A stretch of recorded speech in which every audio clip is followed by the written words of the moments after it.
nyekan tebak ada ide rahasia.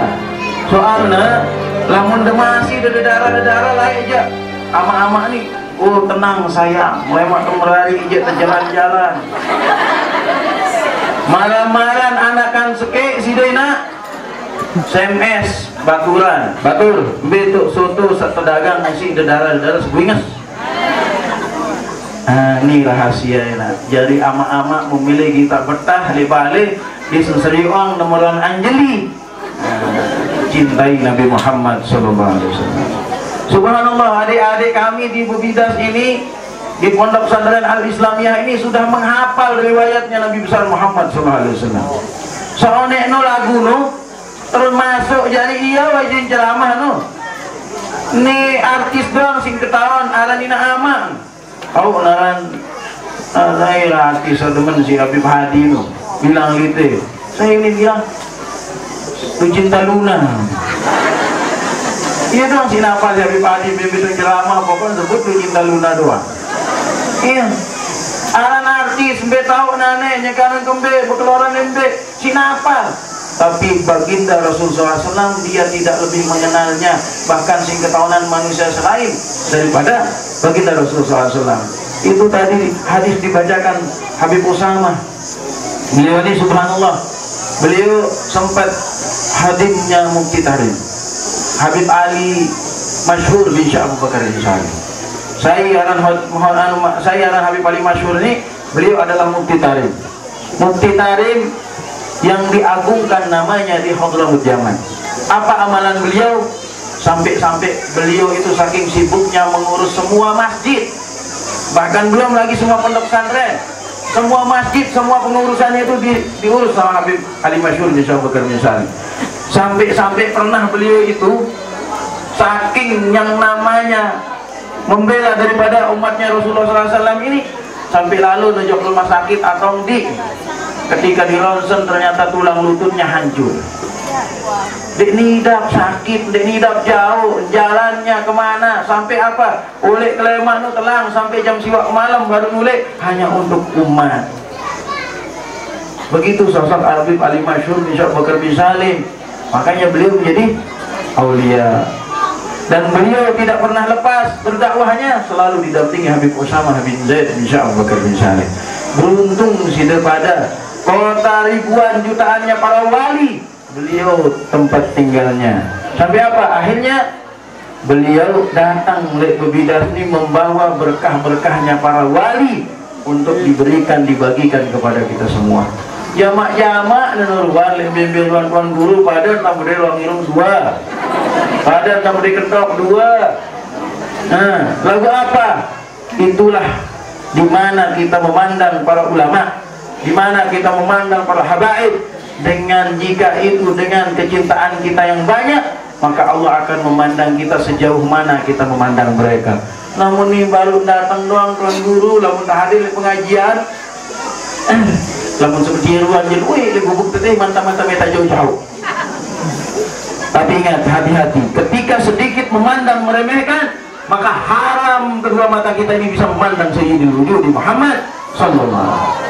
Ada di dalam sebuah kitab Irsadul Ibad ila Sabilur Rasyad, ada seseorang ulama yang banyak jamaahnya, banyak murid-muridnya, tapi dia memandang remeh kepada seorang preman. Tapi preman yang dia pandang remeh memandang ulama ini dengan mata mencintai. Maka apa yang terjadi? Sintukah nasib si Allah Subhanahu wa taala. Ini ulama yang banyak muridnya, banyak pengikutnya bisa mati su'ul khotimah gara-gara memandang daripada seorang preman dengan mata meremehkan. Hati-hati, ulama itu berbisa. Lamun memandang remeh oleh para ulama, maka bisa jadi Allah mentakdir kita mati dalam keadaan su'ul khotimah. Dia peduli dah haji satu sekali, dia peduli bembe itu ada tamatan pondok. Kalau sudah di dalam hati memandang meremehkan, maka disitulah kita mengikuti daripada jejak langkahnya syaitan.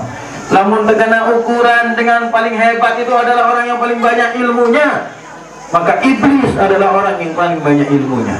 Iblis ini ya langsung untuk ilmu di Allah Subhanahu wa taala. Lamun Rasulullah masih daripada malaikat Jibril, iblis sebelum diusir dan dimurkai Allah Subhanahu wa taala, dia menuntut ilmu langsung kepada Allah Subhanahu wa taala. Dia melakukan sana langsung kepada Allah Subhanahu wa taala. Tapi gara-gara Adam diciptakan, dia disuruh Allah, diperintah Allah, maka dia membangkang dengan perintah Allah karena dia merasa lebih mulia. Pada ngajaruan guru sonek no, dia adalah seorang ulama yang banyak muridnya, tapi dia memandang remeh kepada seorang preman, maka dia dimatikan dalam keadaan suul khotimah. Apalagi tidak mandang remeh dari para ulama. Nih ustaz-ustaz, ya pada doang keluar, pada doang entah kedua luang hidung, dia lalu seruk-seruk iman. Hati-hati. Para ulama pernah mencium tangan gurunya, gurunya pernah mencium tangan gurunya, gurunya lagi pernah mencium tangan gurunya, yang bersambung, bersanad sampai mencium tangannya baginda Rasulullah SAW. Maka daripada itu bersambungnya tangan yang pernah mencium tangan, tangan yang mencium tangan, itulah yang menyebabkan mereka bisa masuk surganya Allah Subhanahu wa taala. Hanya dengan mencium tangan. Pernah terjadi ada seorang raja kafir, raja dengan India, rajanya orang India, ini berteman dengan Al-Habib Ahmad Maula Dankar Al-Attas. Beliau Habib Ahmad ini tinggal di tengah hutan, di tengah sawah, lagunya bebatul karena sering dia datang dan mencium tangannya. Habib, aku cinta kepada antum, saya akan tetap datang kepada antum, tapi jangan paksa saya ikut agamanya antum. Akhirnya apa? Ketika mati dengan Hindu, maka dia dibakar. Tersudut raja nih, dia tertunuh. Ketika dia dibakar, maka apa yang terjadi? Nah, kan biasa lamun dengan India, dengan Hindu, lamun ada tunuh, abunya itu dibuang ke laut. Nah, dia bingung. Yang tukang bakar ini bingung, tangan dan mulutnya tidak terbakar. Ada apa gerangan? Kembik miwih ini nyala, ini tertunuh, iman ini tertunuh. Apa yang terjadi? Ternyata dia datang kepada Habib Ahmad Maula Dankar Al-Attas. Apa yang terjadi? Karena dia raja ini walaupun dia beragama Hindu, dia tidak dimakan api neraka, api dunia, apalagi api neraka nantinya. Kenapa? Karena sungguh tangannya berjabat dengan tanganku, bibirnya mencium daripada tanganku, maka sesungguhnya walau api akhirat, api neraka jahanam datang untuk membakar tangan dan mulutnya, maka tidak akan pernah terbakar. Kenapa? Karena tanganku, aku bisa berjumpa dengan Rasulullah SAW kapan saja aku inginkan, dan dalam keadaan terjaga ataupun mimpi, aku masih bisa berjumpa dengan Rasulullah SAW. Akhirnya apa?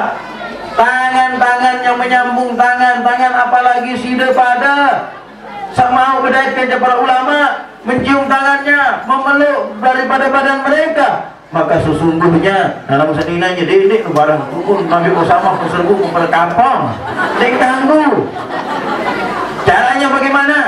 Ya guna tujuh air, hadir acara maulid, hadir acara pengajian, bawa air itu pulang, tumpah di sumur, dia sudah mandi hingga sumurnya penuh dengan berkah. Dan hadirnya kita di majelis yang ada membaca maulid, maka sesungguhnya hadirnya kita itu dihadiri dengan Rasulullah SAW. Ketika hadirnya Rasulullah SAW, air ini bisa jadi sebab dan syarat cahaya Rasulullah SAW masuk di air tersebut, hingga apa? Seinam dia akan bercahaya hatinya, badannya akan terbebas daripada api neraka. Karena apa? Karena meminum air yang di sana ada cahayanya Sayyidil Wujudi Muhammad SAW.